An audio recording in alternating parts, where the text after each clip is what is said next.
place these proceedings and the Jamaica land we love into your gracious hands for Christ's sake. Amen. I now turn over to Miss Carleen Lamont, our chairperson for the evening.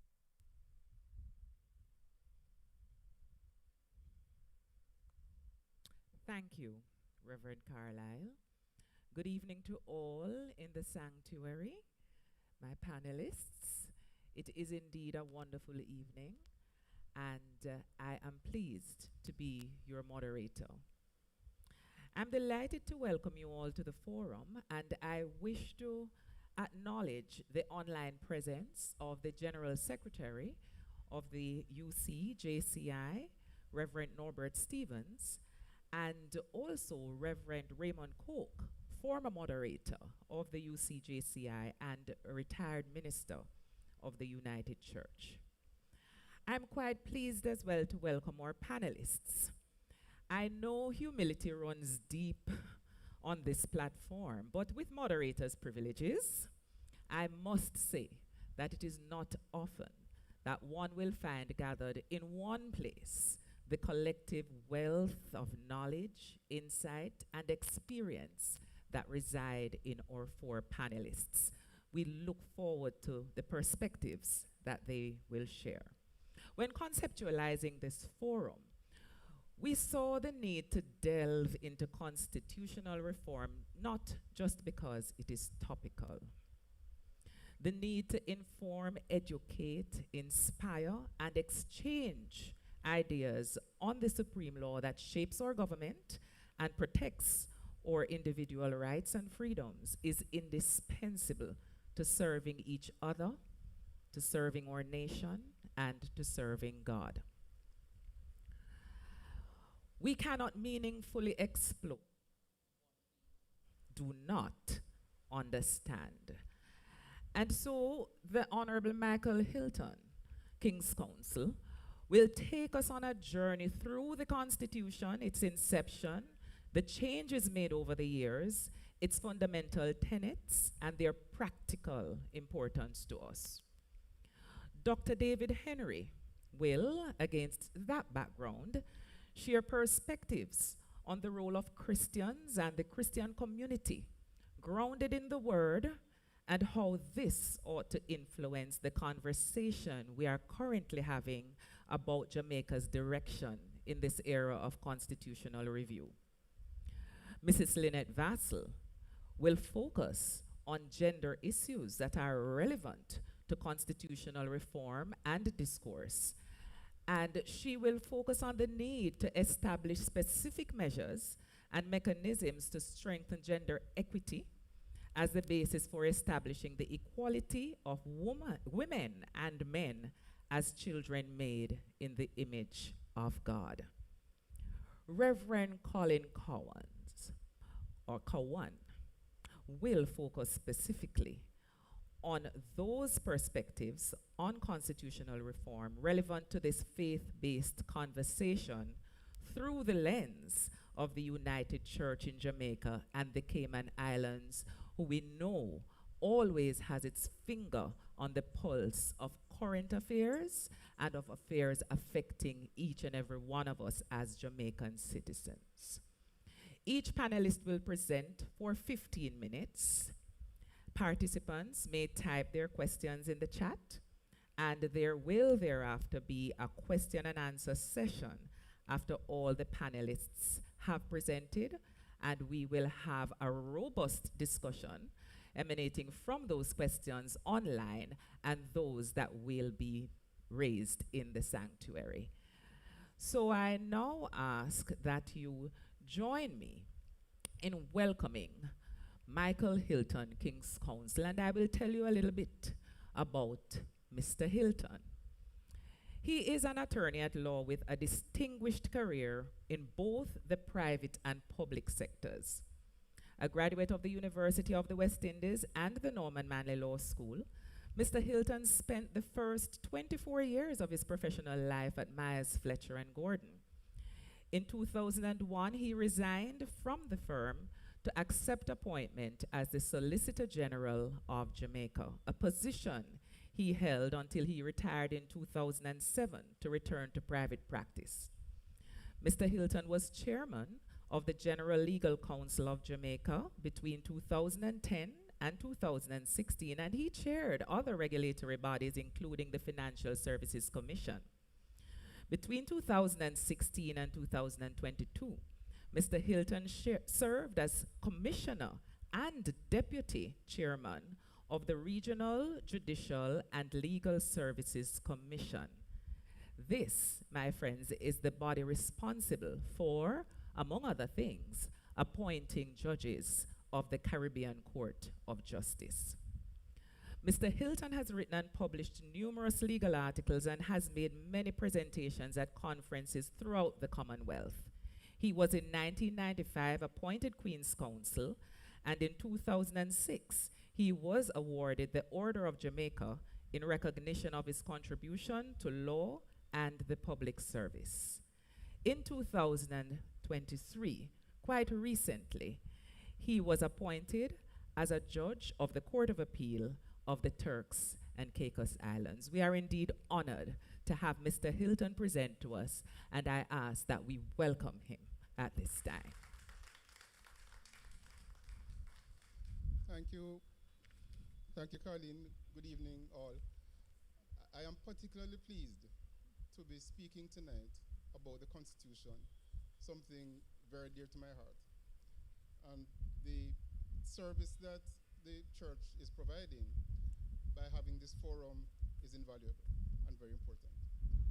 So perhaps I could put up the PowerPoint. Our Constitution came into force immediately before we became independent on August 6, 1962.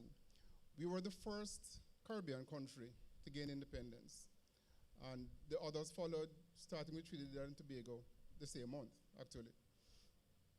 We were part of what I call the disintegration of the British Empire in the years following World War II. The India, 1947, I think the slides are moving too fast. You're way ahead of me. India, 1947, African countries, former colonies in the 50s and 60s, Caribbean countries, 60s and 70s. Now, in the 1961-62, there was a committee set up that negotiated and arranged for the drafting of the Constitution. And most of these former colonies, British colonies, adopted what came to be called the Westminster model, with their largely the same structure then and still are today.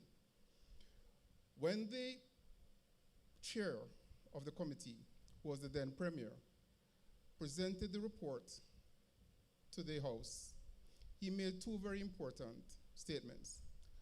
The first statement defines for me in a very simple and clear way the purpose and importance of constitutions. He said that the fundamental questions that a drafter of constitutions must answer is who is the final repository of power and what checks can be put upon that. What checks, what restrictions can be put upon that final repository of power. Now, in our system, the government, and in particular the Prime Minister, have a great deal of power over every aspect of our lives. The Prime Minister can decide various things in relation to laws and so on. Now, in some countries, the very structure of the government provides the check and balance, the restriction on that power. So that in the US, for example, the Congress is not necessarily controlled by the same political party of which the president is a part. And in fact, that's the case today. And even in circumstances where they are controlled by the same party, members of Congress do not automatically vote in the way that the president would want them to vote. However, in our system, the Prime Minister always controls both the House of Representatives and the Senate. And he or she can therefore decide what laws to be passed, things like should be appointed to whatever position, who should be removed, what taxes to be imposed, and so on. Those are awesome powers. And those powers, as wide as they are, can therefore be abused. And these observations have nothing to do with the present Prime Minister. This applies to every Prime Minister, to everybody holding that office.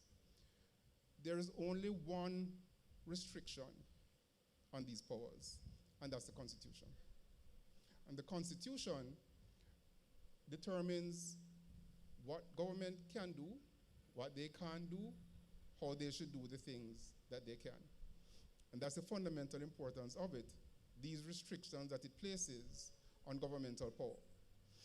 Now, there are various ways in which the Constitution restricts the powers of the government, and I'll give 4 examples. First, there is a group of sections called the Fundamental Rights and Freedoms that the Constitution says each person in Jamaica has.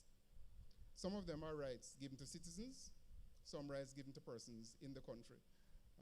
Right to life, liberty, religion, freedom of religion, something like the right to enter and move around Jamaica. People take for granted, but many countries don't have that right, citizens. A Jamaican is entitled to return home no matter what they have done and where they have gone. You can't bar them from coming to Jamaica, and you can't say they can't move around Jamaica. There are also the judges, and the judges are very important in the constitutional system because those are the persons who get to enforce it. And with 2 exceptions, Supreme Court and Court of Appeal judges are appointed by an independent commission. They cannot be removed from office except for misconduct and after following a very detailed process in which the politicians pay little or no part. There's a fixed retirement age, so various things like that to protect the security of tenure of our judges. Then there is the Director of Public Prosecutions. Now, in many systems, including the US, the decision as to who should be prosecuted is made by the Attorney General, who is a political appointee. Our Constitution did not trust those powers to politicians. So there's a Director of Public Prosecutions who has the sole power to decide who gets charged with an offense and can overrule the decision by anyone else to charge someone with an offense. And anyone else includes the police, the Integrity Commission, various bodies. The DPP can overrule them. Now, given those powers, the Constitution, of course, needed to protect the public and the DPP from improper influence. And it seeks to do so in 3 ways. First, it sets up a detailed procedure by which the DPP is appointed and identifies the persons to take part in that procedure. Then it has a fixed retirement age with an allowance for 1 extension. Then the Constitution gives the same security of tenure to DPPs as it does to Supreme Court judges. Can't be removed from office except for misconduct, similar process, terms of office can't be changed without the person's consent. Can't be changed to your disadvantage. So DPP, an important part of the constitutional structure and protection given to the public. And the 4th that I would mention is the separation of powers principle, which interestingly is not actually written in the Constitution, but the courts have said is a critical part of the Constitution. Principle being a public body or person can't exercise a power that the Constitution gives to another. So to give you one example, the Parliament cannot set up a court and appoint the judges to replace the court system that exists and that is protected by the Constitution. And that, by the way, is not a theoretical example. So the Constitution is nonetheless not perfect. It wasn't perfect when it was made, and it's not perfect now. And there's a need for reform that is generally recognized, and its lack of perfection can be seen from the other statement that the then Premier made in 1962, where he said that he made no apology for the fact that they did not attempt to embark upon any original or novel exercise. And he went on. And the point he was making is we're going to adopt in our constitutional system for our new independent nation a structure that was very similar to what we had before. And interestingly, the lead spokesperson for the opposition at the time agreed with those sentiments, one of the things that both parties agreed on. It was an understandable position. We were going into independence, unknown waters. People were nervous, and they wanted to keep changes to a minimum. However, this was 60 years ago, and there is general recognition that significant changes are now needed and that the Constitution requires reform. The Constitution itself sets out the process by which provisions can be amended, and it indicates that there are effectively 3 groups of provisions that are grouped into groups depending on their importance. One group of sections, which are called entrenched clauses, can only be amended by an act which has the support of 2/3 of the members of each house. And there are other requirements about delays and time and so on before the act can be passed. Then there's another smaller group, which are referred to as deeply entrenched, which, in addition to the 2/3 requirement, also require that there be a referendum before they can be amended. And then the third group, which is the remainder, which is approximately half of the total sections, are not entrenched, and they can be amended with just a majority of all the members of each house. So, as I say, depending on the importance of the provision, they fall into one of these 3 groups. And the reason for the 2/3 requirement is obvious when you consider the way in which the members of the Senate are appointed. The Prime Minister appoints 13 out of 21, which is a little less than 2/3. And so what that means is that for an entrenched clause or a deeply entrenched clause, the government of the day would have to have the support of at least one opposition member. Now, the Constitution during those 6 decades has been amended 11 times. And to run quickly through some of the amendments, one of the first ones was an amendment to appoint ministers from the Senate, to raise the retirement age of judges to 70.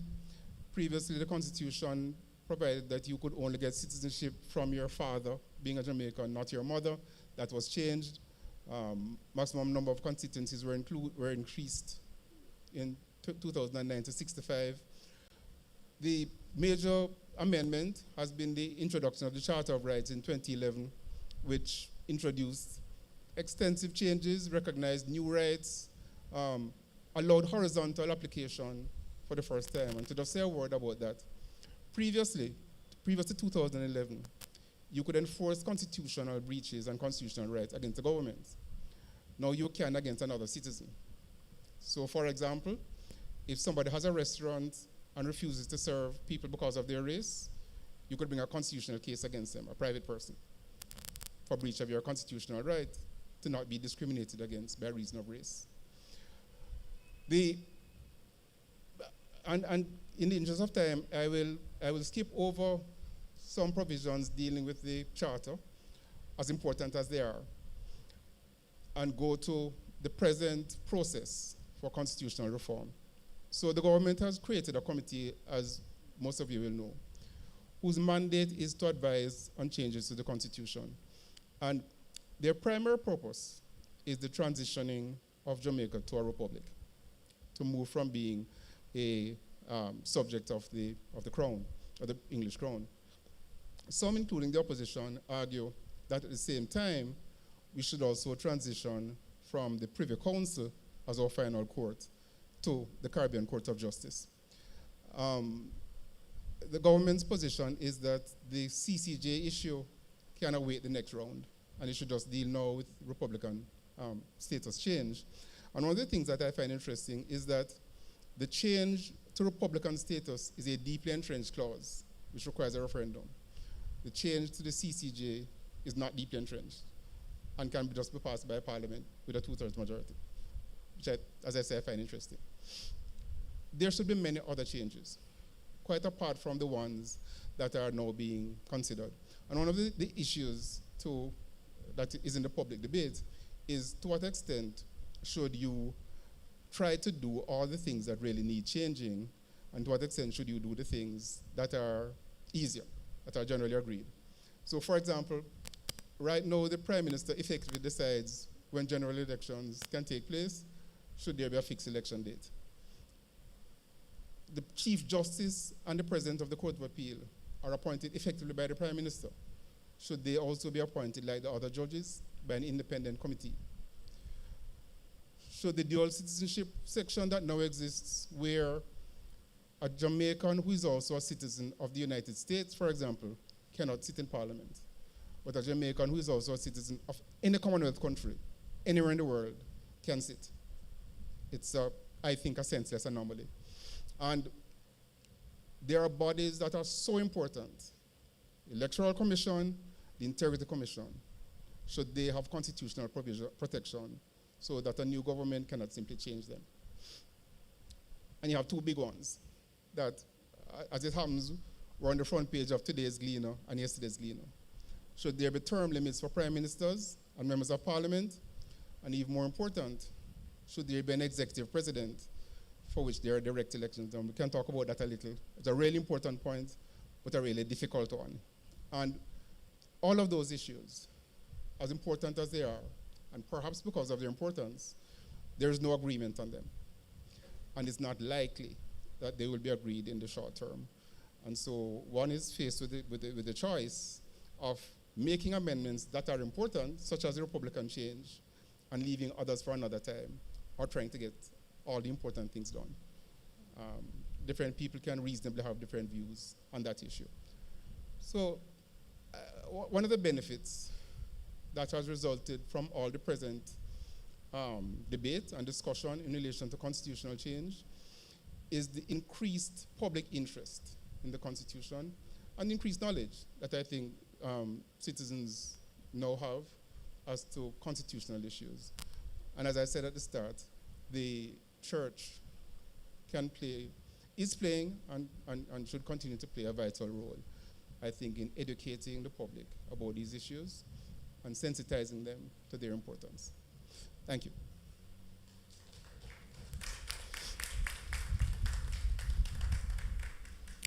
Thank you so very much, Mike. I think we would all agree that what was condensed in 15 minutes was immensely useful to us all. And so we now go to David, who will take us through or embark upon the faith-based perspective and build upon the groundwork that Mike has laid in relation to pertinent information. David, I will now introduce him. Now, Dr. David Henry is known to many of us as the pastor of the Swallowfield Chapel, and he has been so for 22 years. He is also an attorney at law and has worked previously in the Attorney General's chambers, so we have alumni on the platform, and was a partner in the law firm of Nunes Schofield Dillon and Co., practicing in the area of civil litigation. David chairs the board of the Swallowfield Outreach Foundation, serves on the board of Youth Reaching Youth, and previously served as a member of the Peace Management Initiative, the Evangelical Alliance of Jamaica, and several other boards. He has served as a member of the Emergency Powers Review Tribunal and is a member of the Constitutional Reform Committee. David is a proud alumnus of Excelsior High School, Holes, I heard a little chair somewhere there. Holds an LLB from the University of the West Indies in 1983, graduated from the Norman Manley Law School in 1985, and holds a master's in global leadership from the Fuller Theological Seminary and the Doctor of Ministry from the Back Graduate University. David is married to Brenda Chin Henry, and they have 3 grown daughters who are married and have given them 4 grandchildren. And I see a glow of pride at the mention of the grandchildren. David, thank you so much for being with us. And we will now invite David to present to us. We are indeed honored to have him, and I ask that we give him a warm welcome. And I have been asked, I'm sorry, by our technical team to apologize for the volume. It is now working, and we are welcoming persons to go back to the Zoom platform. It is now up and running. Thank you so much. Thank you very much, Caroline, for your very warm welcome. I'm very pleased to be here and to be part of this conversation. I've been asked to give focus on spiritual matters attendant and integral to the process of constitutional reform. And I have asked myself a big question: what does the Bible say about society and our role as faith community in this process? You know, there are some Christians who say that since the world is destined for perishing, that we should ignore earthly affairs and be concerned only about spiritual things. Have you ever heard that? Well, I believe that the scriptures do not permit us that kind of escapist, apathetic, and uncaring response in light of the very nature of who God is and his express mission and purpose for humanity outlined in his word. I agree with Ray Bakke when he says that nothing can be clearer from the spiritual essence of the Trinity than that God lives in community and works in partnership for both the creation and redemption of the world. We are created in God's image and likeness to share in God's community, to love him, love each other, to procreate, and exercise delegated authority in responsible care over his creation.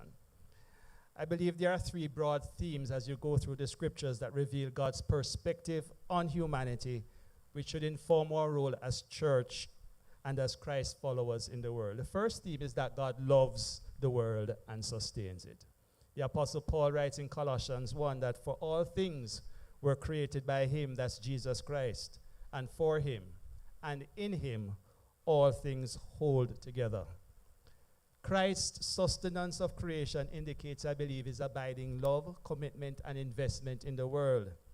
And the church is called to sharing this loving, sustaining, and redemptive mission. The peoples, the systems, structures in our world and the environment are valuable to God. They are worthy of preservation and should therefore likewise be to us. The process of constitutional reform should concern us. The second broad theme I observe in scriptures is the record of the fall. This caused a horrible shift in the use of power from the creation ideal. Power is no longer used relationally for our common good, but instead is used in oppressive, dominating, and selfish ways. Humanity is cursed and experiences, among other things, spiritual and physical death, broken relationships, painful toil, and we evidence spoilage of the planet. And Genesis reveals deterioration of human society as societies embarked on economics of greed and exploitation, politics of dominating power and suppression, and religion, oftentimes, unfortunately, has been used from time to time to support these manipulative moves. You know, God lamented that he made man and his heart was filled with pain. And I believe it should pain us when we see human decadence. The third broad theme is that of God's redemptive initiatives. That's the third theme. The biblical record reveals the progressive unfolding of God's salvation plan. You know, God called this man Abraham, and he says to him, I'll make you into a great nation. I'm going to bless you, and all peoples on the earth will be blessed through you. I want to suggest that God's call to Abraham was a call, really, to restore God's creation ideal for him and for the nation who would come out of his loins, and for that nation to be model and conduit of blessings to the other nations of the world. I believe this motive should define the role of the church. God calls people firstly to himself, and then to be in the world as his kingdom community. My friend Sam Vassell expresses it this way. He says, "We are in the world, yet not of the world, for the sake of the world." You know, God prescribed for Israel his intent for their society. An author by the name of Linticum, he posits that the book of Deuteronomy presents God's design for the political, economic, and religious systems of Israel, how they were meant to operate. And these three systems, I believe, help to define a society. And although I'm not proposing a theocratic government like Israel, I want to submit that these systems are a template outlining principles for human society in general and provide guidance as to the role of the church in the process of constitutional reform. So I want to speak a bit about how society should operate as indicated in the book of Deuteronomy. The first thing is that religion should really be a religion of relationship. You know, the instruction that one must love neighbor and God pervades the book of Deuteronomy. The foundation for national life was therefore a relational culture, which is one in which power is shared through the people's participation, both in the formation and the ongoing functioning of their society's political, economic, and religious or value-sustaining systems. Relational or people power seeks to distribute power with public life built around the relationships people have with one another, including those in authority. You know, Jesus affirmed these principles. As he said, the greatest commandment is to love the Lord your God with your whole being and love your neighbor as yourself. Power was to be given to the people for the building up of the people. And I believe a true republic, which is Israeli, and you know, it is about sovereignty of the people, is government of the people, by the people, for the people. I believe it is consistent with the biblical injunction. How societies should operate, a politics of justice, that's the second point. Two key systems were involved here, the judicial system and the system of governance. The judge's role was to act fairly and do only justice. An author by the name of Hughes points out that the judge was to be accessible by being based in every town. Accessibility of justice, particularly to the poor, is important in the constitutional reform process. It is my view that it is inconsistent with being a republic for our final court of appeal to rest in the King's Court, the Privy Council, and also submit that our final court should be accessible to all, particularly the poor. This is not what exists now, given the need for a visa, which is uncertain, to access the Privy Council and the significant cost of pursuing matters before the court. The king and his role. You know, his rights and privileges were significantly limited. He was to be a commoner, can you believe that? An ordinary person selected by God to serve. And in fact, Deuteronomy 17:15 says, "Do not place a foreigner over you, one who is not an Israelite." Can you imagine that? His reward, the king's reward for serving was wisely ruling, was not to accumulate wealth for himself, his family, or tribe. He was to live modestly. He was not to enslave his subjects or subject them to others, other kings. He was to have regard to God's law in order to remind himself not so much of his privileges, but of his obligations as king. The godly concept of power was that it was not to be used for selfishness. In God's eyes, power and wealth are not synonymous. Power was therefore meant to be bottom up. Leaders should be from the people and committed to justice. Power is also relational, to be used for the betterment of the society. I believe as church, we must model these standards and be vanguards, holding those who govern accountable to these principles, ensuring that the systems of governance and the exercise of power are just and not oppressive. I almost say, if you agree with me, say amen, but I won't. It should therefore concern us how government has provided salary increases to themselves and justified same. It should concern us.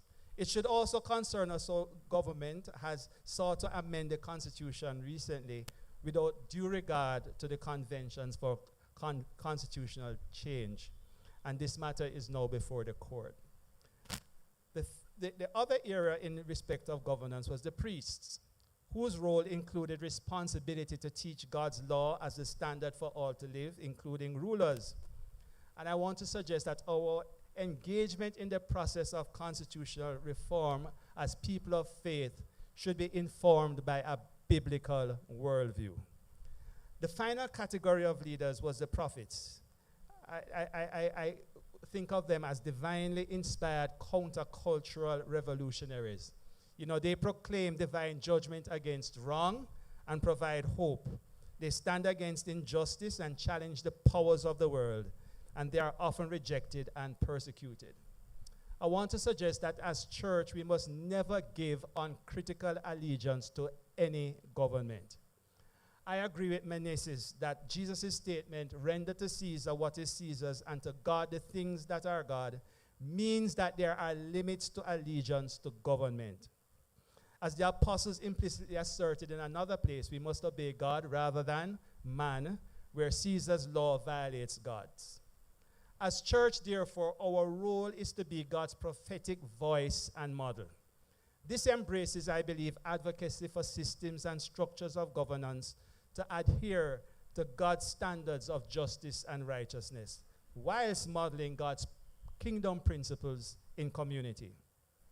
So thus far, I've shared about a religion of relationship and politics of justice. A third broad area as to how societies should operate is that there should be economics of equality. You know, God's dealing with Israel revealed that God is always on the side of the powerless, the vulnerable, and marginalized.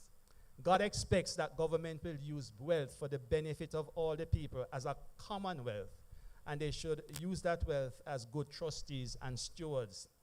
The elimination of poverty in the society should therefore be primary agenda, both of those who govern and of each individual citizen. The condition of the poor and vulnerable in a society is reflective of the health of a society. When the homeless, those who are naked, sick, prisoners are honored, Jesus is honored. We are told this in Matthew 25. And corruption is one of the root causes, I believe, of poverty. And therefore, to eliminate poverty means we must fight against corruption. The prophet Micah succinctly captures our responsibility. Micah 6 verse 8, he says, "He has shown you, O mortal, what is good. What does the Lord require of you? To act justly, to love mercy, and to walk humbly with your God."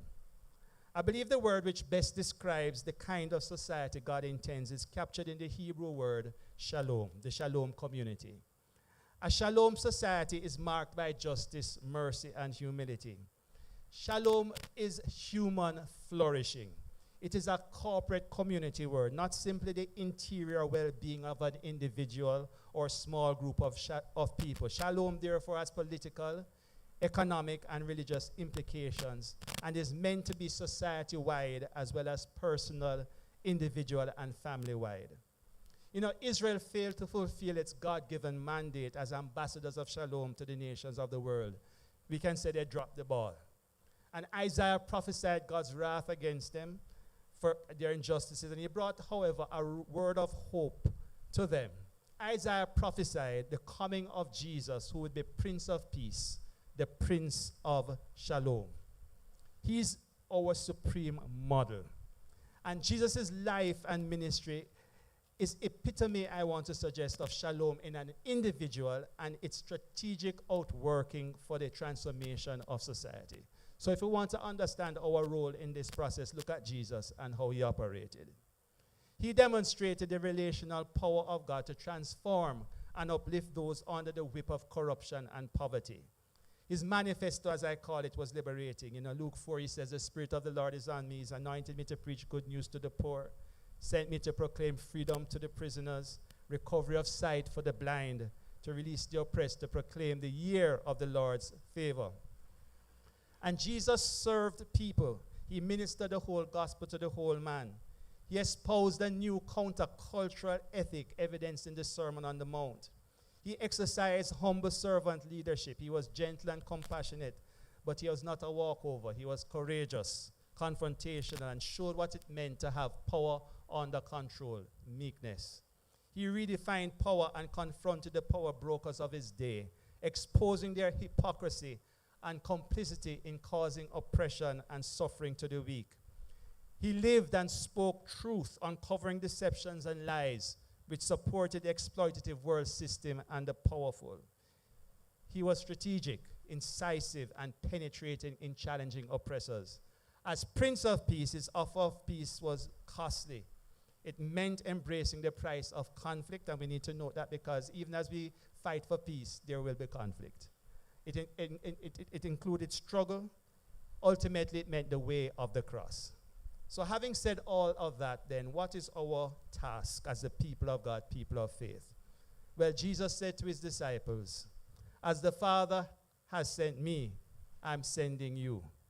And he calls us to disciple the nations. We are God's kingdom ambassadors in our broken world. We are his agents of healing and reconciliation for humanity and creation. We are called to be peacemakers, agents of human flourishing. We therefore are called to exercise relational power to advance our work. We have to reject violence as Jesus did. We need to accept godly suffering, walk with and empower the poor, and strategically and courageously resist injustice and corruption. God has placed us in all sectors of society to be God's transforming presence, advancing his kingdom agenda of shalom. Issues, therefore, of constitutional reform should therefore be of great concern to us.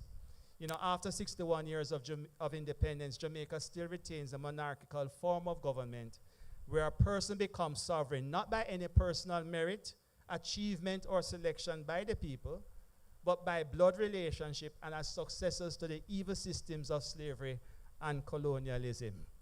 The retention of this form of government is inconsistent with the Christian belief in the equality of human beings and the biblical principles regarding governance, which I've already articulated.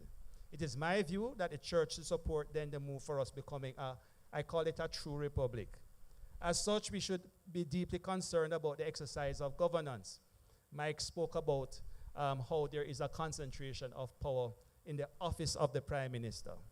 And the truth is we have seen governance exercised from time to time in autocratic, improper, and abusive ways without due consultation, transparency, and accountability.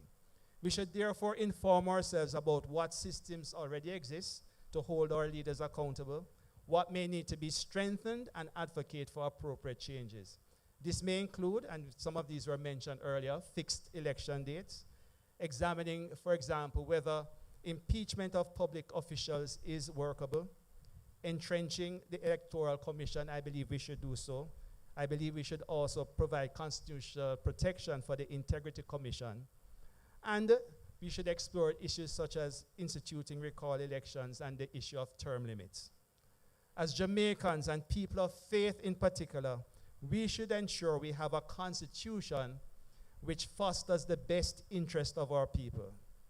And I want to put it out there, I believe that our political parties should solemnly undertake to advance the work of constitutional reform as priority over electioneering and across the constitutional life of the current and next parliament to ensure we have a republic which truly embodies government of the people, by the people, for the people. Thank you.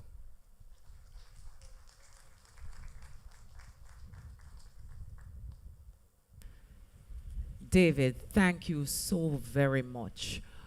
We would all agree that we have a lot of food for thought there. And as I sat there listening to the presentation, I saw very clearly the intersection between the church and political systems and how this all has biblical foundations. I saw the intersection between stewardship and our responsibility to advocate as prophets did, and as Jesus did in embracing conflict and giving us the charge that he so did, and as David so described. Now we move to another aspect of this evening's presentations when we will hear from Mrs. Lynette Vassell. And Lynette is well known to us. Lynette is a family member of the Webster Memorial United Church and is a womanist, feminine advocate for gender and social justice. She has combined this political orientation into organizational development work with research on women's organizational experience. Lynette was the first coordinator of the Progressive Committee of Women for Progress, which founded the Women's Resource and Outreach Center and had pioneered with partners in the struggle for maternity leave with pay for women, secured in 1979. So as we were speaking about several of the changes made, we have right here on our platform a prophetess advocating for these things from the 1970s. And also the observation of International Women's Day, which started in 1978.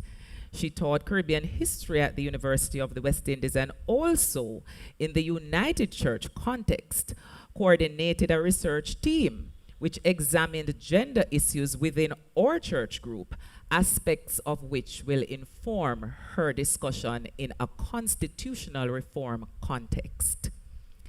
Lynette lives in St. Andrew with Cyril Sivas, her husband of 54 years, and near enough to 3 grandchildren, and again, someone glowing here on the platform, born to their 1 child and her husband. Let us welcome Lynette, and let us sit eagerly and await her presentation. Lynette.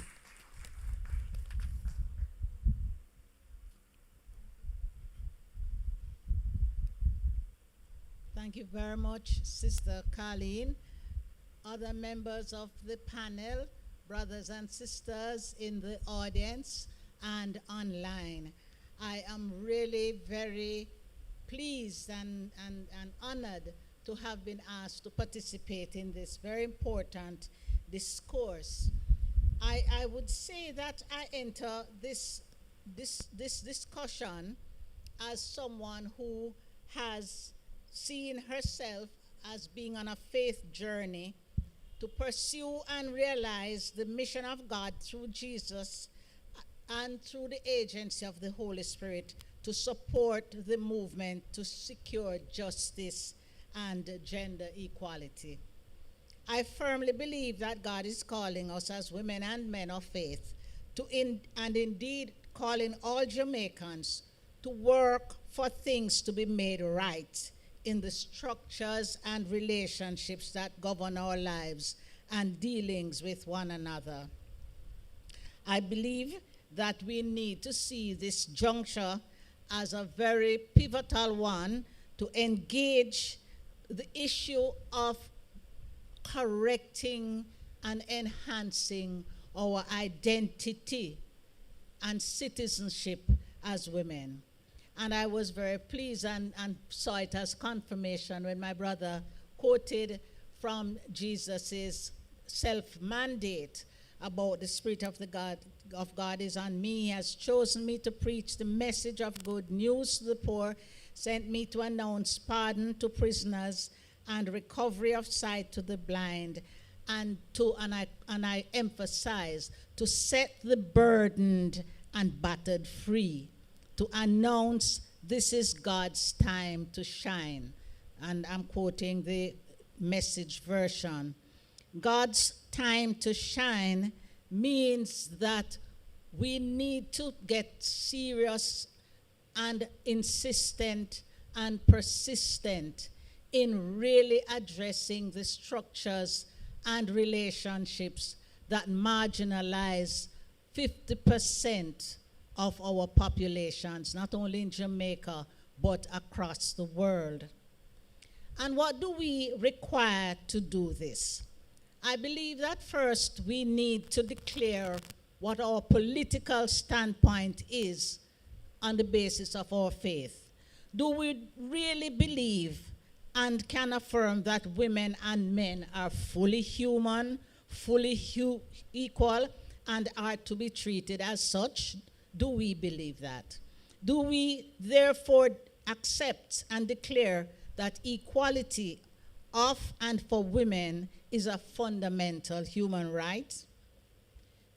Can we commit to pursuing these rights for women and ultimately for the benefit of our community? let us remind ourselves that when we talk about equality as a fundamental human right, we are anchoring our understanding in the declaration, for example, the Universal Declaration of Human Rights, that says that everyone has the same rights, responsibilities, and opportunities without distinction of any kind, such as race, color, sex, language, religion, political or other opinion, national or social origin, property, birth, or other status. Is this a part of our reality as Jamaicans? Is this a part of the reality that we see women experience? And I'll just give you a very quick fact check that in 1962, the whole question of women having rights was not seen at all. They said you could declare this discrimination was not allowed on the basis of race, religion, etc., but there was no mention of sex. Women were invisible, and that is very much wrapped up with the politics of what was happening in 1959 into 62, which is another wonderful story which we don't have time for, and also because British colonial policy, which was endorsed by the church in a way, said that women should be concerned about service, not rights. So what is happening is that we have inherited these understandings, we have inherited these perspectives, and we live in them uncritically.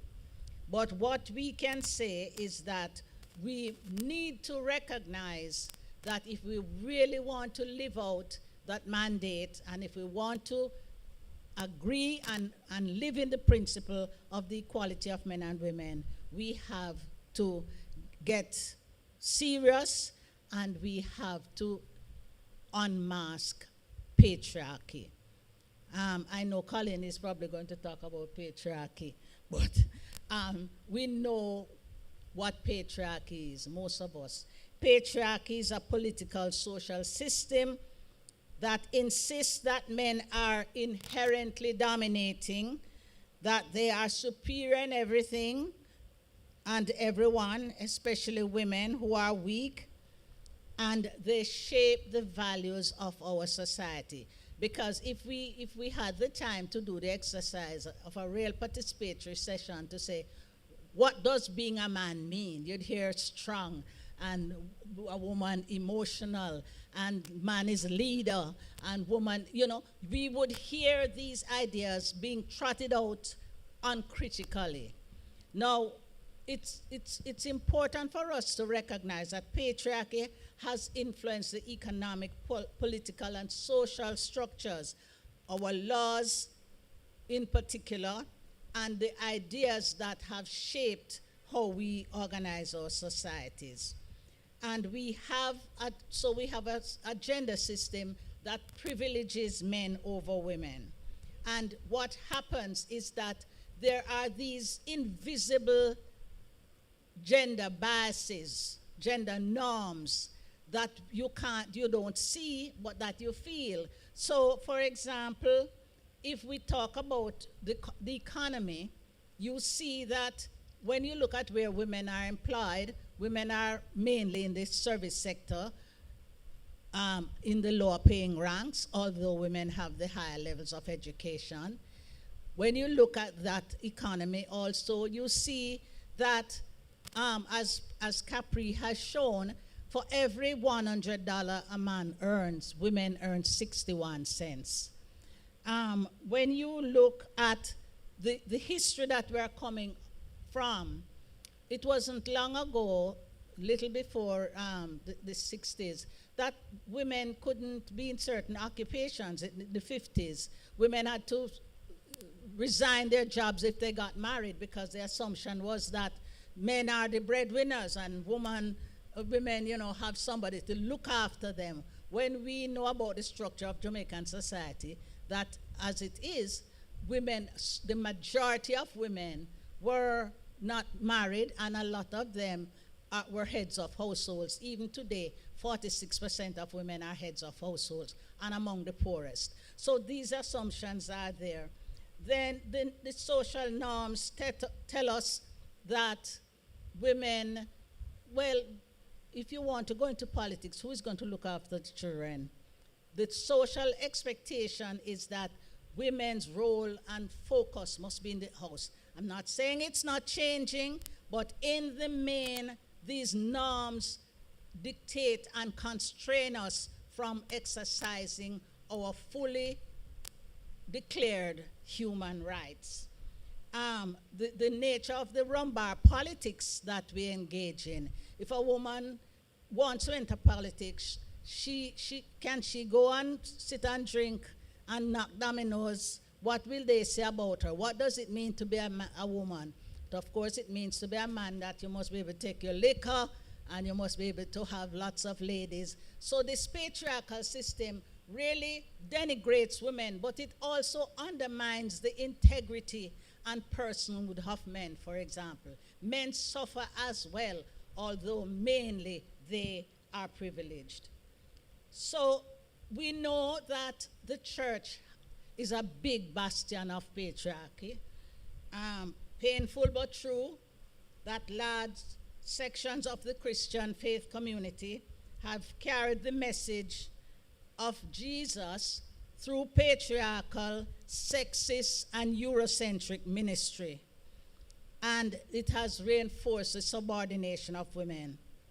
Patriarchal ideology and practice in the church is shown in many ways. The experience of women in the church, women clergy, the whole business of how scripture is interpreted, and the fact that the question of the subordination of women is interpreted in a way that keeps women in boxes. There is no understanding, there is no articulation that we could look at freedom and subordination and dominance and leadership in creative ways. I'm talking about in the main. I'm not commenting on my pastor at all.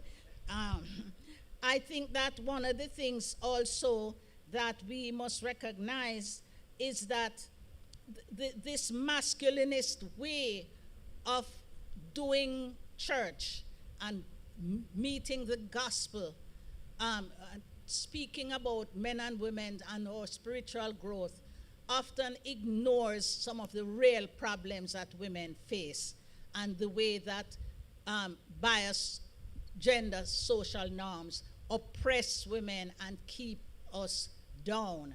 I had 2 years ago a conversation with women, with church leaders about gender-based violence. And it is true to say that one of the things that we found in the Women's Health Survey of 2014 is that although women are facing these challenges, they don't go to the church. They don't go to the church at all. They don't go to a lot of civil society organizations. But they do not feel welcome. They feel that they are criticized. And as one of the women said in the video, which I hope we'll show sometime, the church don't business at all. Them not help me at all. Them say we must go pray. Them say we must go back to my husband and pray. And it is true. And, I say to myself, when are we going to hear a sermon that really talks about violence and self-criticizes the ways in which religion continues to marginalize and to alienate women? So I believe that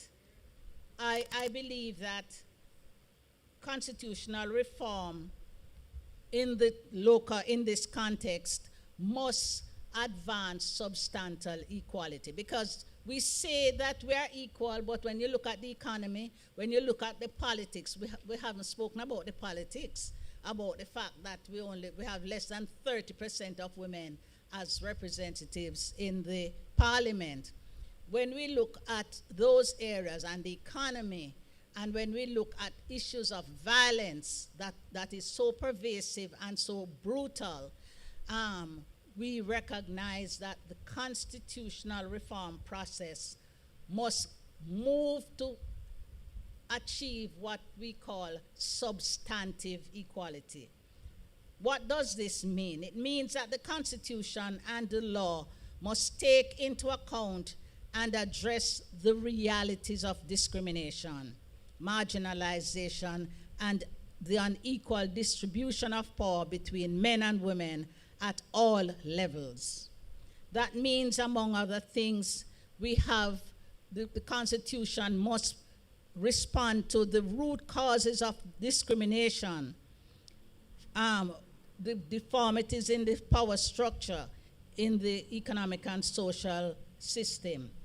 The Constitution must advance gender equality and equity and eradicate gender-based social norms, because this means that the Constitution has to be committed to establishing gender equity as a vehicle towards gender equality. And I'm going to ask my technical friends to to put on the one slide that I have put forward, and I hope you can see it.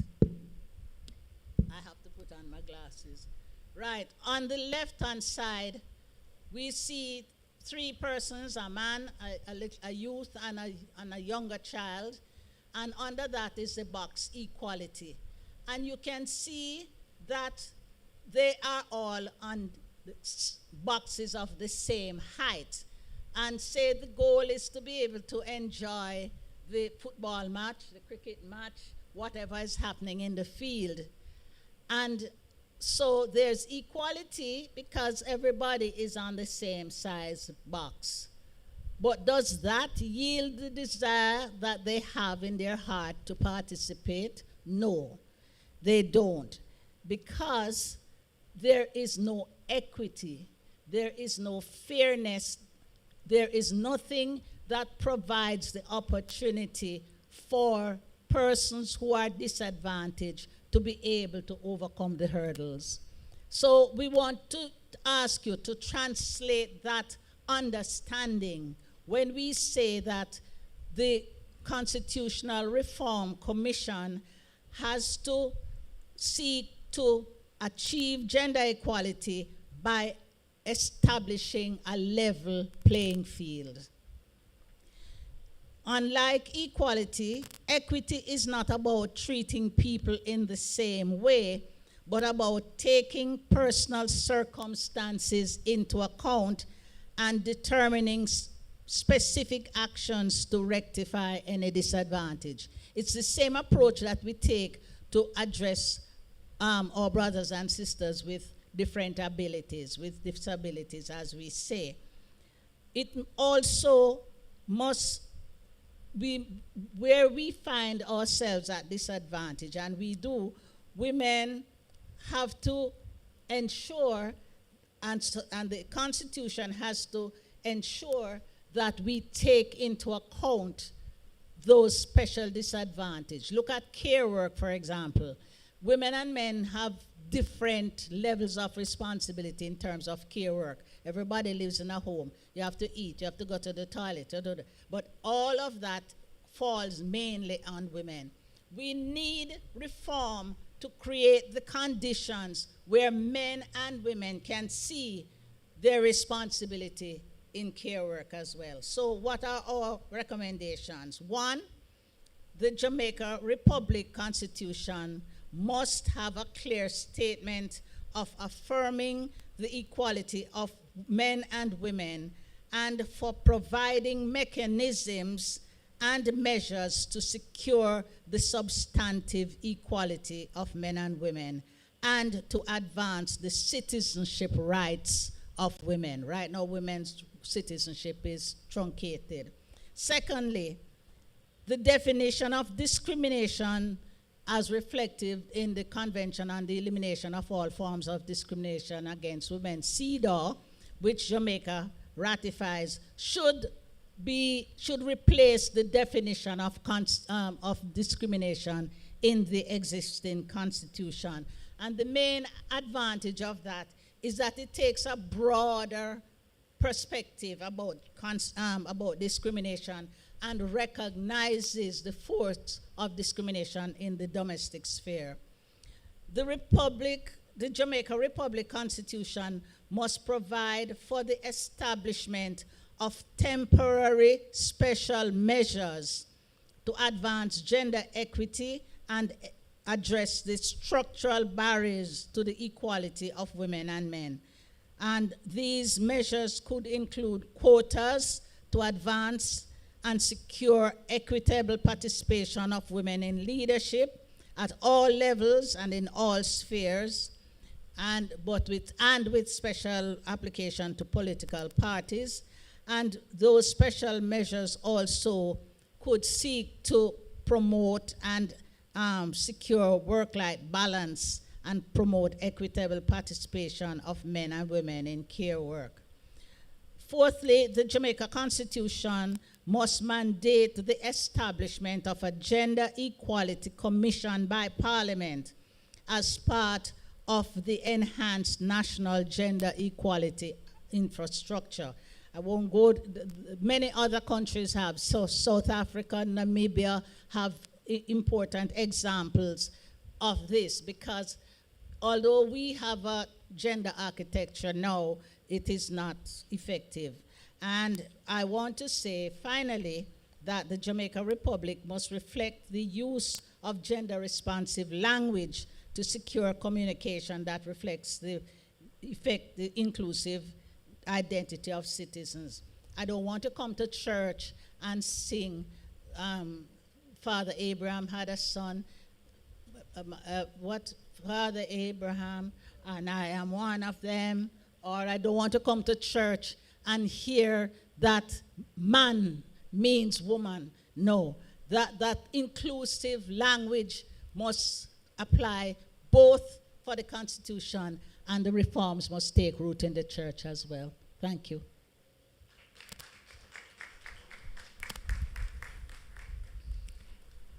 Thank you so very much, Lynette. Unmasking patriarchy. We have been challenged by Lynette to look at that critically, to examine the pivotal role of the church in unmasking patriarchy. I think that is an extremely important point. It's an extremely important charge. And in the context of the Constitution, certainly, we are required to look at the language and to see how that may not be promoting the unmasking of patriarchy on any level. So we thank you, Lynette, for that insight. We now move to the UCJCI perspective that will come to us through Reverend Dr. Colin Cowan. And Reverend Cowan was embraced so warmly earlier when he came to the sanctuary. We were all very happy to see him coming in from St. Mary to join us today. And we thank you so much for being here. He is an ordained minister of the United Church, and he is currently serving as minister of the Emmanuel Boscobel Charge in St. Mary. He has served for 23 years as pastor in churches in Jamaica and the Cayman Islands, and 18 years in administration.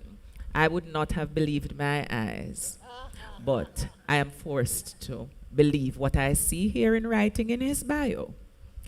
He is the immediate past General Secretary of the Council for World Mission, a partnership of 31 churches across 31 countries around the world, and an assignment from which he only returned recently to Jamaica. He held this post from January 2011 to July 2021. Prior to assuming that role, he served as General Secretary of the United Church. So you see, we have someone eminently qualified to speak with us from the perspective of our church. Dr. Cowan continues to enjoy and cherish the pastoral ministry as his primary calling, and he believes with passion that God's intention is for all creation to live in just and interdependent relationships, the basis for peace. Reverend Cowan is happily married to Michelle, who is also here with us this evening, and their marriage has produced 2 children, young people, Christopher and Mona Christabel, and he is now the proud grandfather of Arla Renee, who is 8 months old, and I not only have him glowing here, but I see Michelle Grandma glowing in the audience. Let us welcome Reverend Cowan. It is a pleasure for you to join us here. Thank you so much. Thank you very much, Carleen, and what a privilege and a delight to be here among colleagues and friends and esteemed intellects and advocates of a Jamaica that is just and peaceful.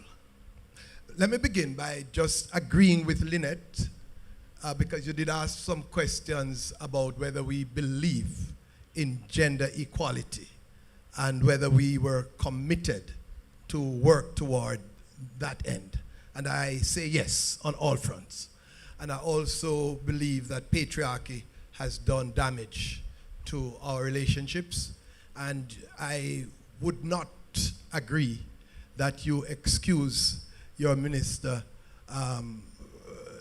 nor me, for that matter, because it is the system of ideology that suggests that one race, one sex, one group of persons is superior to the other. And men enjoy the privileging that comes with patriarchy. Even if individually we would say that we have a different perspective on it, we are also benefiting from the privileging. And therefore, we have to together own that as part of what needs to be considered in the constitutional reform. The current conversation on constitutional reform with what I say from the perspective of the United Church is the justice lens. And if the General Secretary were here, he would be fully supportive of everything that David has said and everything that Lynette has said, and the undergirding that comes from Michael to help us to have a better appreciation for what the Constitution is and what are the issues that we need to be concerned about.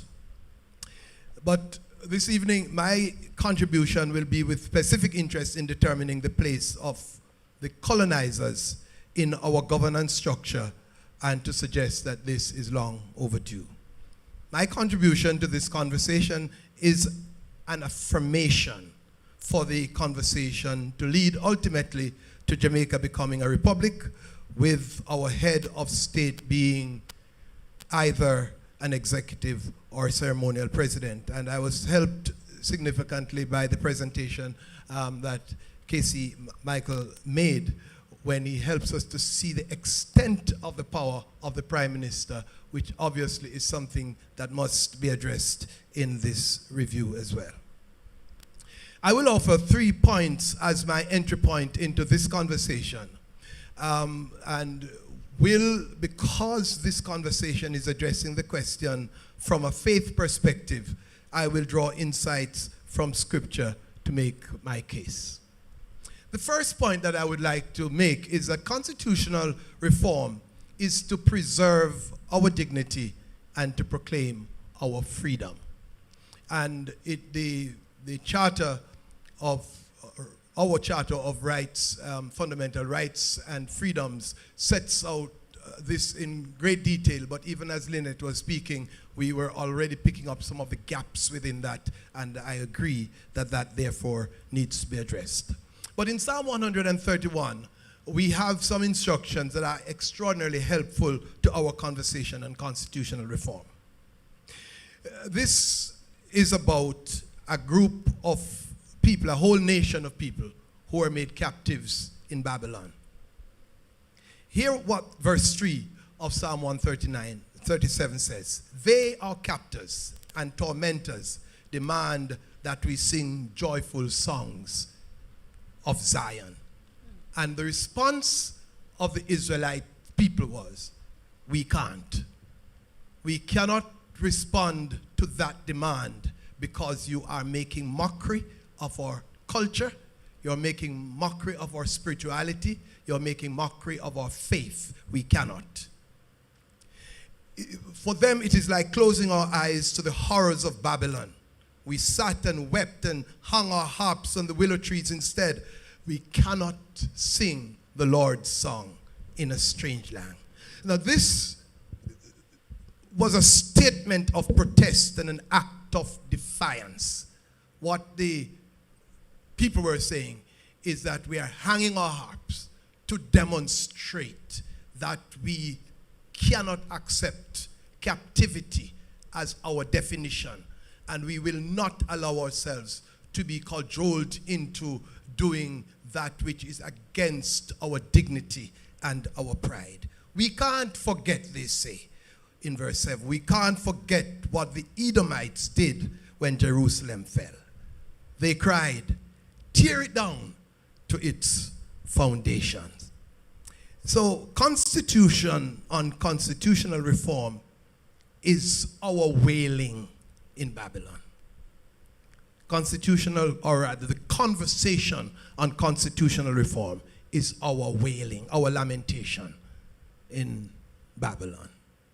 It says two things. That one, that it is a resistance at the thought of remaining in the clutches of British governance, however limited that may be, and a refusal to accept the king as head of state, however that gets interpreted.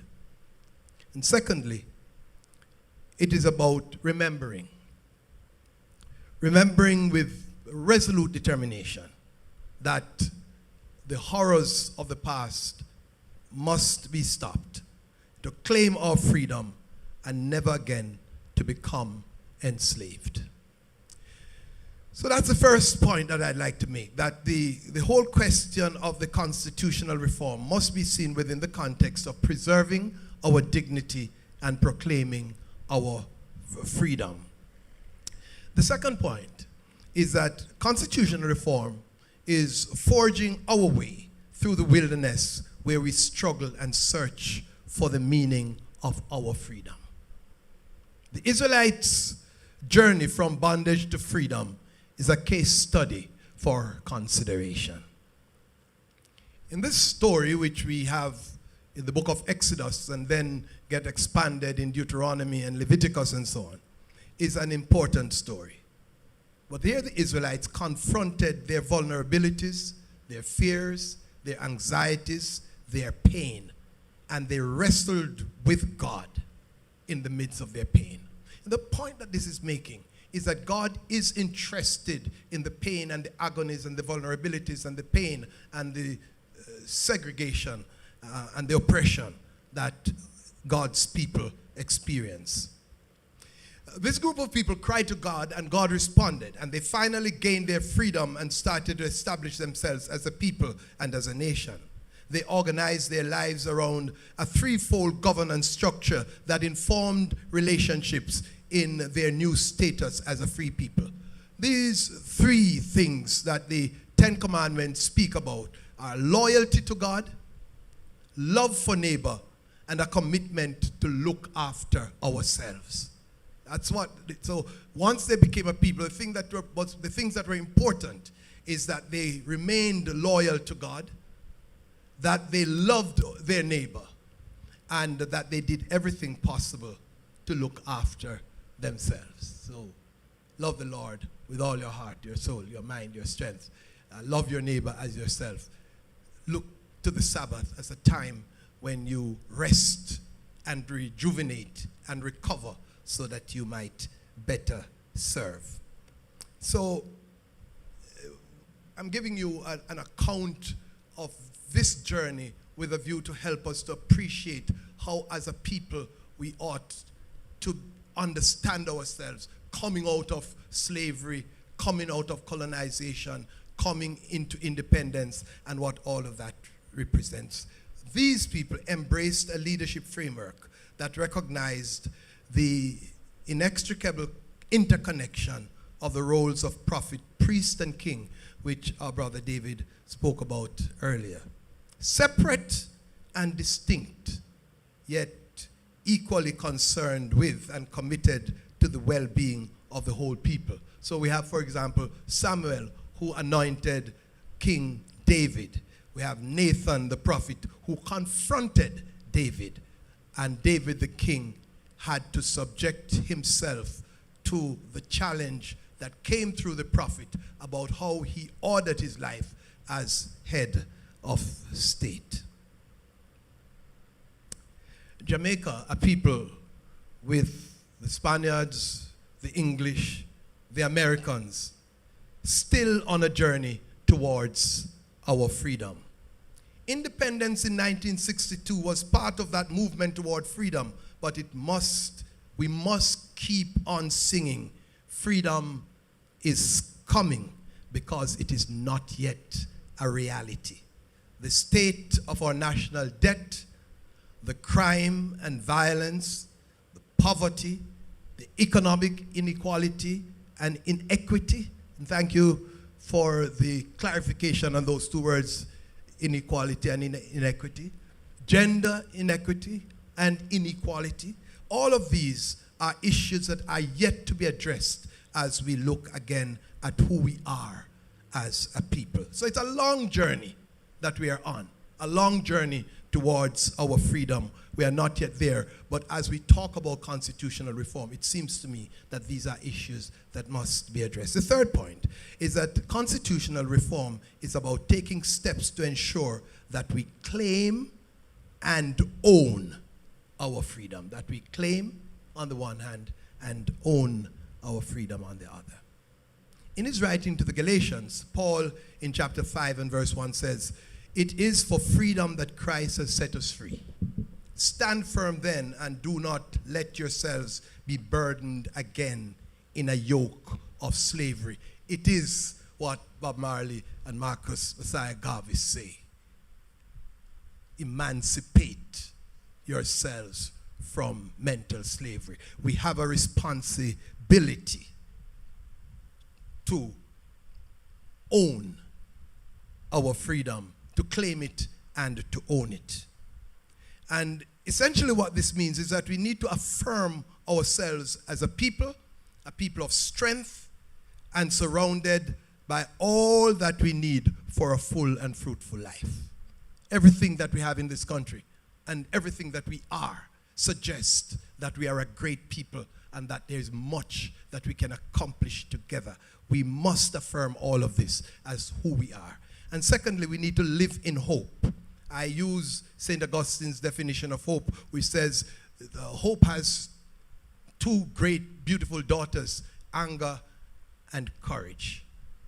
Anger at the injustices that we see all around, and courage to do something about it. Live in hope by becoming discontent with injustice as we see it, and have the audacity to do something about it so that we might have a better world in which all of us may live. In practical terms, I would say then, removal of the king as head of state is a must. Reparation for damaged relationships and the plundering of our patrimony must be pursued with all vigor as we can. Renouncement of the Privy Council as our Supreme Court of Appeal must be pursued, and the Caribbean Court of Justice must take its place. And finally, we must reconnect to the source of our life and our freedom. Unless the Lord builds the house, those who build it labor in vain. Unless the Lord watches over the city, the watchman stays awake in vain. What I'm saying here is that it doesn't matter what we do in terms of constitutional reform. If as a people we are not connected to God, and by connection to God we therefore become connected to one another, we will never ever experience the freedom that we long for. The God who frees us and invites us into relationship with one another and with ourselves must remain the source of our loyalty, the source of our obedience. And when that is the case, as Psalm 33 put it, blessed is the nation whose God is the Lord. When God becomes our Lord, as our national anthem reminds us of every time we sing it, when God becomes our Lord, then we are on our way to becoming a people free that can live a life of justice and experience peace. Thank you very much.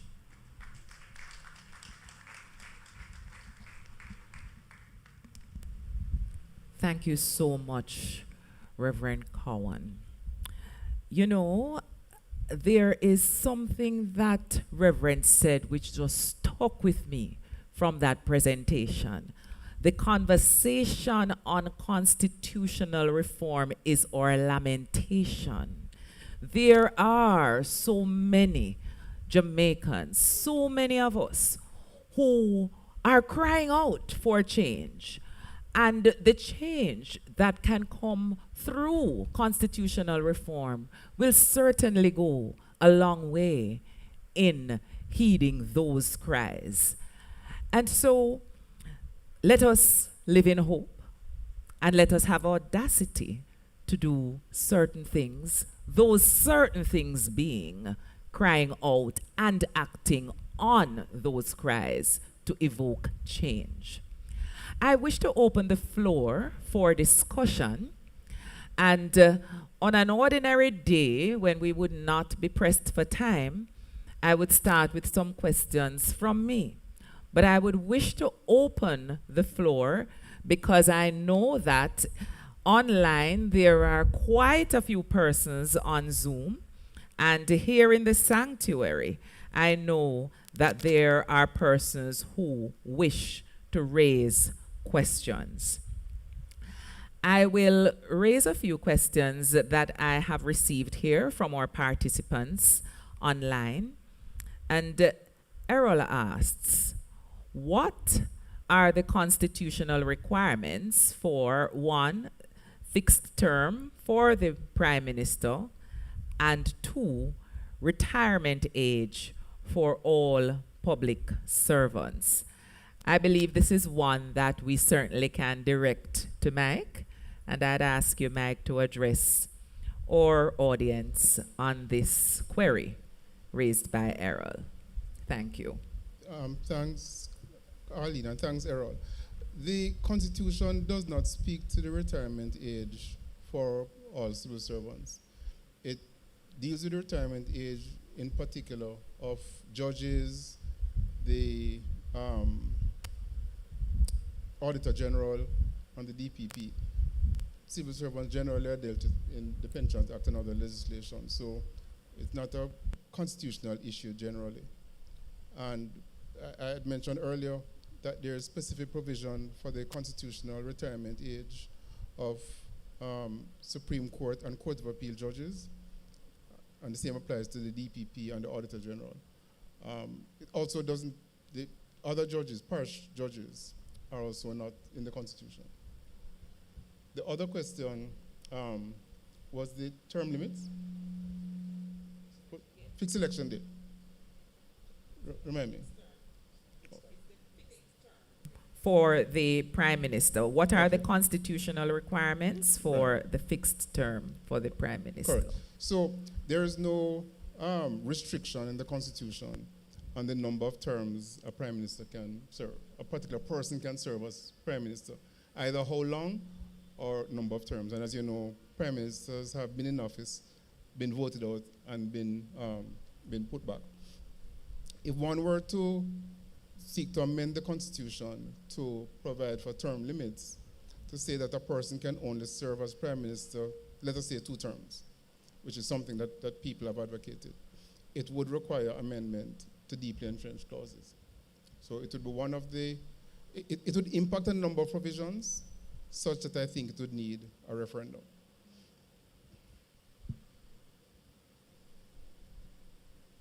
Thank you for that contribution, Mike. And indeed, it is one that, as a person very interested in constitutional law, has occupied my mind for some time. And I do believe that the issue of a referendum is one that is quite relevant to that discussion in relation to any fixed term for a prime minister. There is another question coming in from our participants online. But before I raise that, I would just remind those of us in the sanctuary that you may use the mic set up in the middle, in this aisle, to raise any questions that you would like to.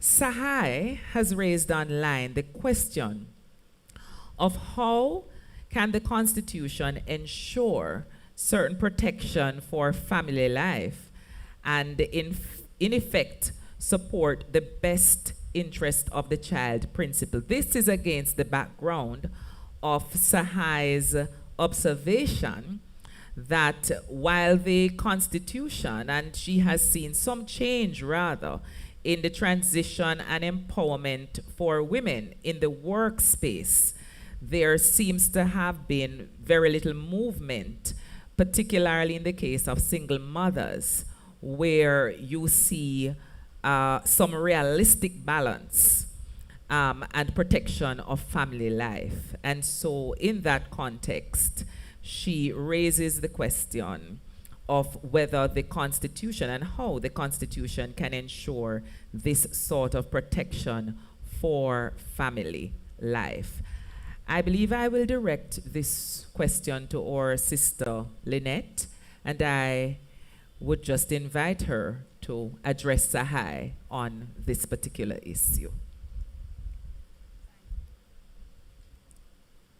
Thank you very much. I think that that issue of family life, protecting family life, addressing work-life balance, ensuring that care work evolves as an area of equitable participation of men and women. I think that would be an issue that would fall under the remit of the Gender Commission that I spoke about.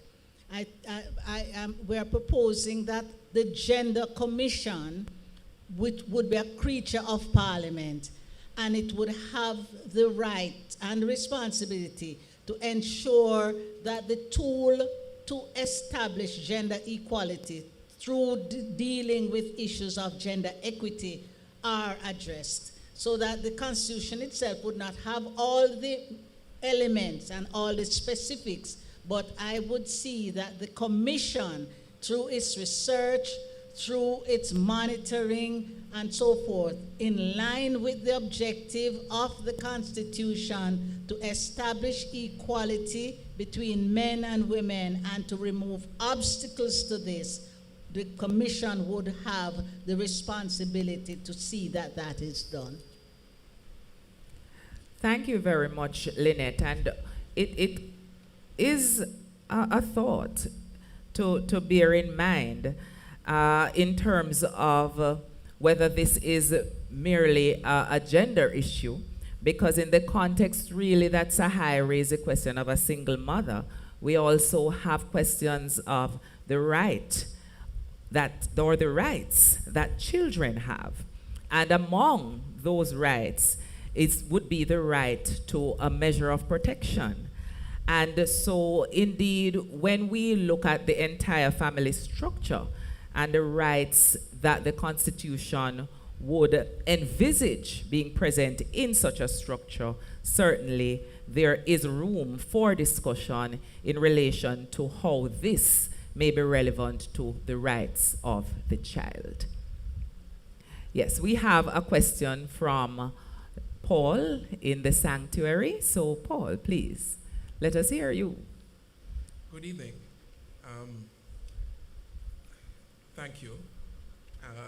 Dr. Henry, I really hope that the questions being asked here today and some of the really important views shared can be brought back to be deliberated on. So my question is along the line of privacy. I'm a data protection officer by trade, conviction, training. And so when we talk about data protection, an antecedent to the Data Protection Act that we know now is the Julian Robinson versus Attorney General, the NIDS case, right?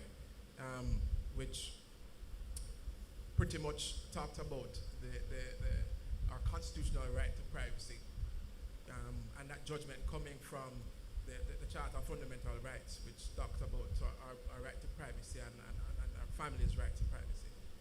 So, in our Data Protection Act, now, today, in Section 72, says specifically that our government cannot be prosecuted under the Data Protection Act. And when I heard, especially from Casey Hilton, what one of our framers said about the Constitution, who will check the ones with power?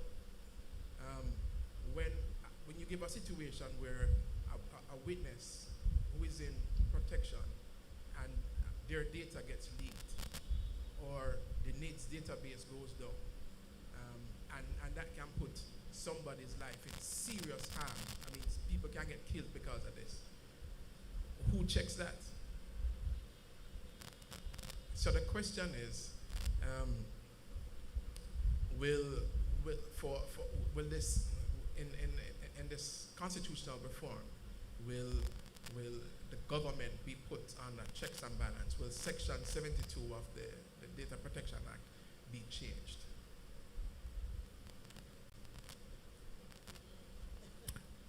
Man. Well, I heard Robinson and the AG, and immediately I thought, well, this has to be a question for Mike, who argued it. So, Mike, please. having argued that case doesn't really help me to answer the question. But, so, Section 72 of the Data Protection Act says, I think, that public authorities are not subject to prosecution for breaches of the Act. And as you correctly say, Paul, if a public authority, such as the keepers of the NIDS database, were to cause information to be wrongfully leaked, that body could not be prosecuted. But there is still protection, because that section only deals with prosecution. It doesn't deal with the fact that one's rights would be breached and one would still have the entitlement to take action against that public body for breach of those rights. So, as you know, there's a constitutional right to equitable treatment by a public body in exercise of their authority. What that act has done, as many acts do, is, as a matter of policy, protect some public bodies from certain types of liability. And I think part of the theory is that persons won't serve in public bodies if they're liable to prosecution for what may be an error. So it's a policy decision. I very much doubt, to answer your direct question, that there's likely to be any constitutional change to provide that public authorities can't be protected from, for example, that kind of exposure.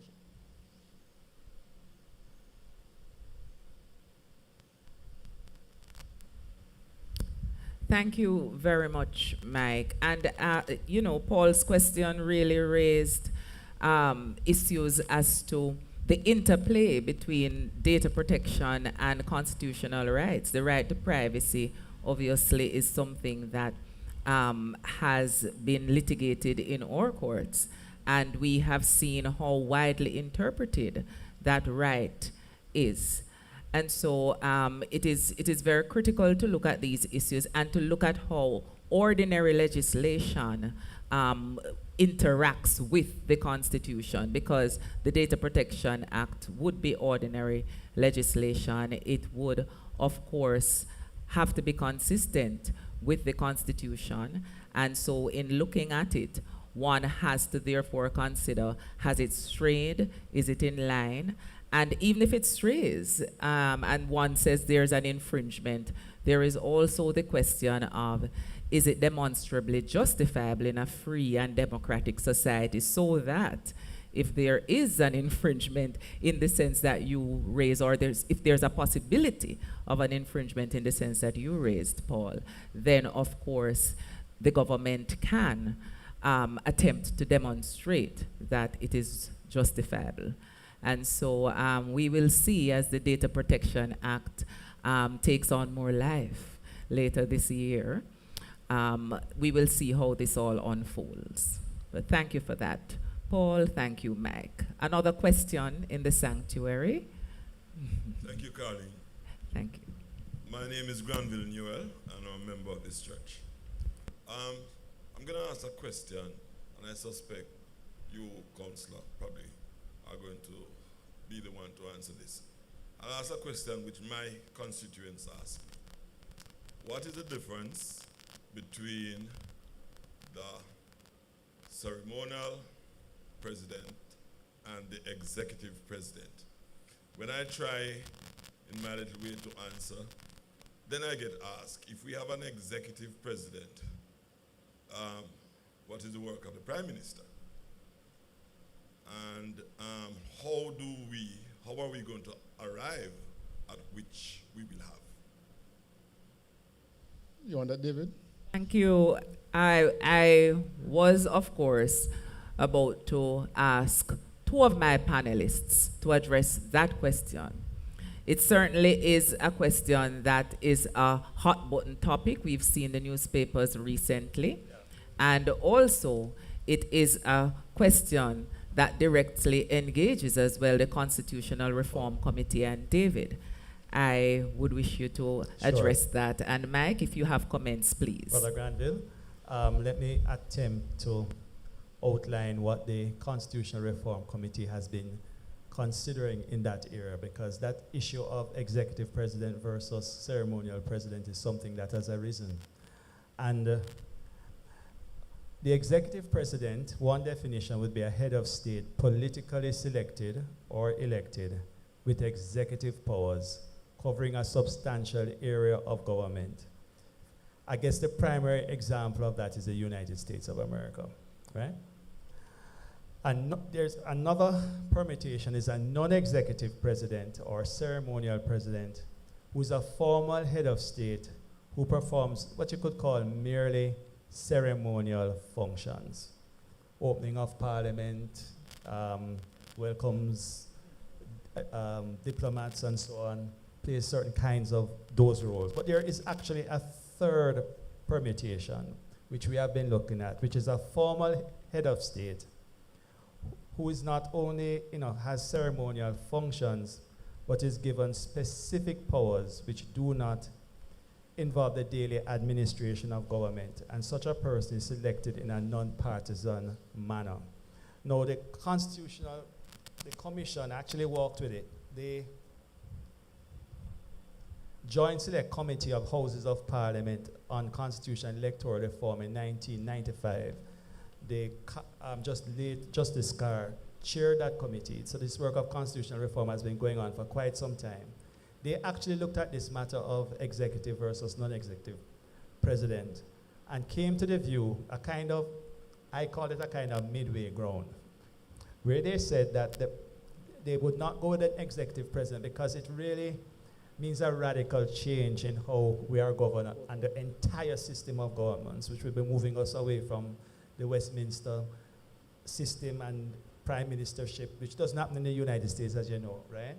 But they suggested that the appointment to the office or the person who serves as president would be someone who would have certain executive kinds of powers in terms of appointments. So, for example, after consultation with the prime minister and the leader of the opposition, he would be responsible, or she would be responsible for appointing the Chief Justice, President of the Court of Appeal, appointing members of the Judicial Service Commission, chairman and members of the Police Service Commission, public defender, I think that role has now changed, contractor general, the Electoral Commission, the independent members.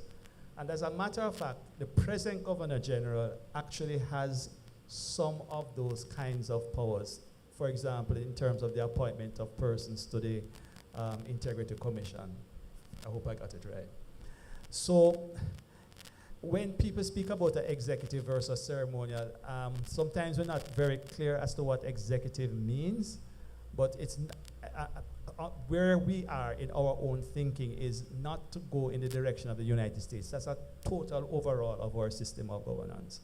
But to go in the direction where a president who has certain limited powers in terms of appointment to executive functions, some of which I've already identified. I hope that is clear. Yeah. If I could add a few things, and I totally agree with everything that David had just said. To answer a specific question that Mr. Neil asked, you can't have an executive president and a prime minister as a practical matter, because the prime minister has the executive responsibility and leadership in the state. So the middle ground that has been raised is a good step forward, because what it would do is the president is not the chief executive. The president is not running the country, but the president takes away some of the powers of the prime minister. Right. Appointing, and the president would need to be chosen in some kind of not either bipartisan or civil society input, or chosen in some way that makes that person recognized by the public as someone non-partisan. And then that person has the power to appoint people such as David has mentioned. So it's a step forward, but it's not an executive president.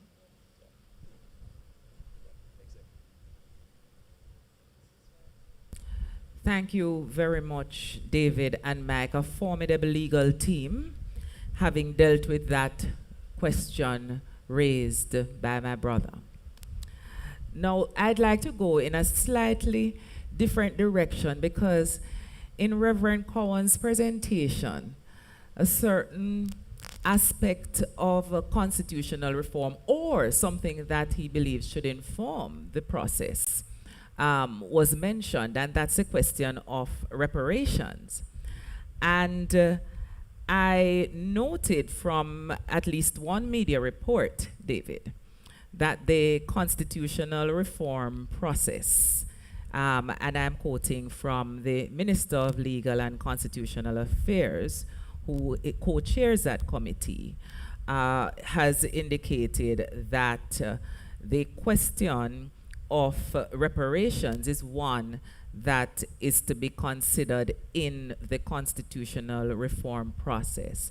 I would invite your comment on that observation, and to query the extent to which, or if, it is something that is currently being considered. And Reverend, if you have any comments in relation to what my friend David has to say on that issue, I certainly invite you to do so. Thank you. The government, in establishing the Constitutional Reform Committee, articulated a process of stages in addressing constitutional reform. And the first stage really is to deal with the abolition of the monarchy, and for us to be established as a republic, and what we call Jamaicanizing the Constitution. Presently, the Constitution is an appendix, or a schedule to an order in council made in Buckingham Palace. And the thought is that we need to pass in our own parliament in Jamaica our own constitution. That's envisaged to be the first stage of the process.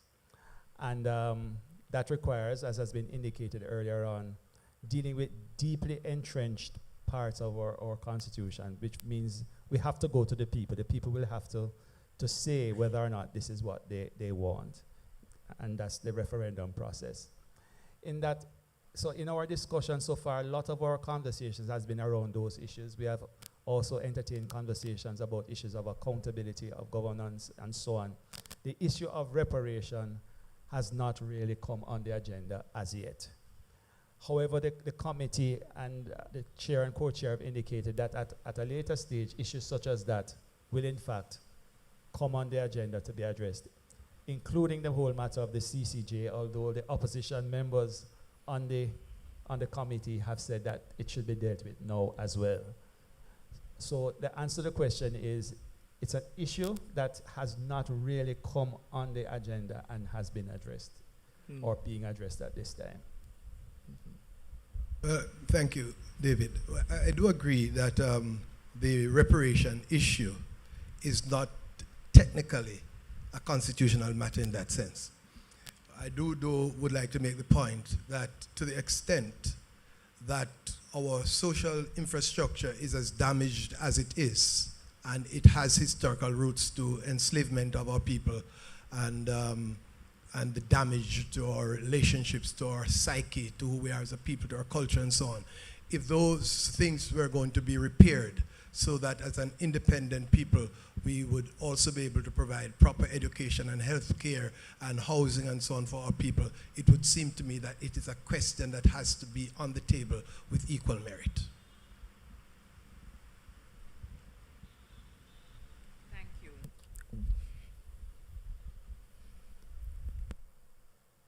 Very much, David and Reverend Cowan. Yes, the issue of reparation, although not neatly fitting into the constitutional construct, certainly is relevant because we can see that the colonial roots and the roots of slavery that permeate our society even to today have certainly impacted our enjoyment or full enjoyment of these constitutional rights. There is a final question that I will take from the online community, and then we will, having particular regard to the time, close this wonderful session this evening. Quince has asked whether the panel can comment on the Guyana model with a president and a prime minister. I don't know whether to the extent that Mike had commented on the interplay between the two, whether that answers Quincy's question, but if there are any further comments on that issue, anyone conversant with the Guyana model and how the interplay between the president and a prime minister under that model, we welcome any comments from the panel. I don't know enough about the Guyana model to speak confidently. There are countries who have both a president and a prime minister. So, for example, Russia does, Guyana does, I think India might. The executive head is the president. The prime minister is like a deputy in some of those states. As I said, don't speak with confidence about the Guyana model, but it's not a president, it's not a prime minister such as we know, one in Jamaica. So it's a very different construct. I can't speak with any confidence about the Guyana model at all. I'm aware, though, that, as Mike says, there are a number of countries where there's a president and a prime minister. Italy. A number of European countries actually have that kind of construct, president and prime minister. You know. Indeed. Colleen, And excuse me, in yes, relation to the Lynette. Ghana model, while we can't comment on the prime minister, and thing, the Ghana model also includes a gender commission, which is a part of parliament, and it also has established quotas where 30% of elected persons need to be women. It is there, it is struggling, and people realize that there are reforms and greater levels of responsibility that need to be taken for its funding and so forth. But it's a framework that has been established. I thought I'd just say that. Thank you so very much for that, Lynette, because what we're seeing here is that even though the discussion in relation to the Guyanese model and the structure of government is not something that we would have directly engaged ourselves with, we know and we can use from their example on gender how they approach elected officials and the makeup of their parliament. So thank you very much for that, Lynette. It is certainly something that we can examine and aspire to. So in closing, from a very rich evening of discourse, I would like to quote from Bernard of Clairvaux, who is a French, or was a French saint. He said, "There are those who seek knowledge for the sake of knowledge. That is curiosity. There are those who seek knowledge to be known by others. That is vanity. There are those who seek knowledge in order to serve. That is love." And we charge our participants in the sanctuary and online to place yourselves in the third category, so that the knowledge that you would have received today will be used to serve. And it's not theoretical.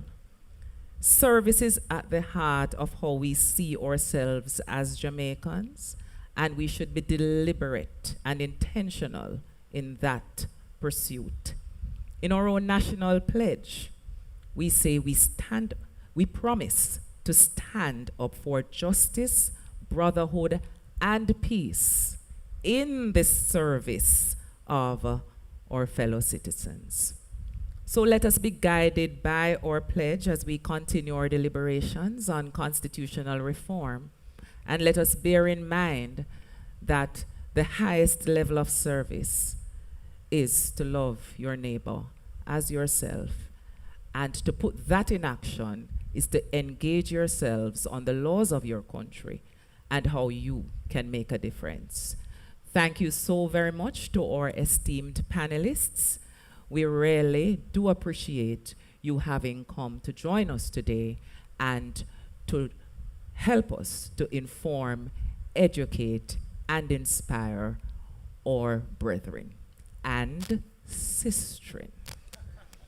Have a good evening, everyone, and thank you so very much. I would also invite you to refreshment in our church hall. Thank you so much. Yes.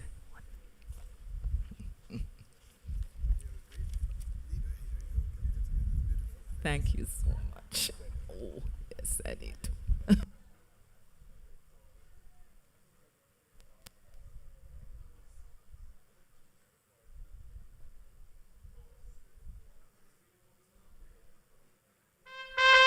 Ladies and gentlemen, boys and girls, brothers and sisters, the time has come for an incredible celebration of faith, community, and abundance.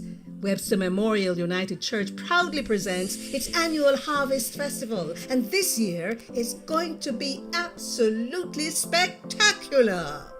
So grab your calendars, get ready to mark the dates, and let's dive into the exciting lineup of events we've planned for you. We kick off this fantastic week with a bang on Sunday, September 24. We have the Harvest Praise and Worship Service. It's a morning filled with rejoicing, joyful praises, lifting our voices in gratitude for all the blessings bestowed upon us, and a spirit of thanksgiving that will warm your heart. Oh God. But that's just the beginning. On Monday, September 25, prepare for Education and Harvest Sale Day. It's a chance to expand your knowledge while supporting our church community through the Harvest Sale. You'll find food items, craft items, and more. Feeling stressed? Or need some pampering? Tuesday, September 26 is your day. We're all about self-care and health check and spa day. Take some time to relax and rejuvenate your body and soul. On Wednesday, September 27, we gather for Bible study and prayer meeting, a moment to dive deep into the Word of God and strengthen our faith as we come together in prayer. Looking to make a difference? Thursday, September 28 is a day for civic engagement with our Constitutional Reform Forum. Come and engage in important conversations about shaping our country's future. Now, hold on to your hats and get ready for a feast for the senses, because Friday, September 29, is all about tantalizing your taste buds and your fashion sense. It's Harvest Food and Fashion. Enjoy delectable dishes and a dazzling fashion show featuring our talented members. Saturday, September 30 is a day for everyone in the family. It's all about unity across generations with the intergenerational vibes. A day filled with games, music, and bonding across generations. And as we reach the grand finale on Sunday, October 1, we wrap up the festivities with a harvest of the souls. It's a day of reflection, renewal, and an opportunity to invite new souls to join our wonderful church family. Friends, this year's Harvest Festival promises to be the best one yet. Mark your calendars, invite your friends and neighbors, and let's come together in love and celebration. We can't wait to see you at Webster Memorial United Church for this incredible week of activities. So, ensure that you've got the dates marked on your calendar and prepare for a week filled with love, fellowship, and the spirit of togetherness. We can't wait to see you. Stay tuned for more details and get ready for a week filled with joy, fellowship, and the spirit of togetherness. This is one celebration you won't want to miss. Thank you, and may God bless you all abundantly.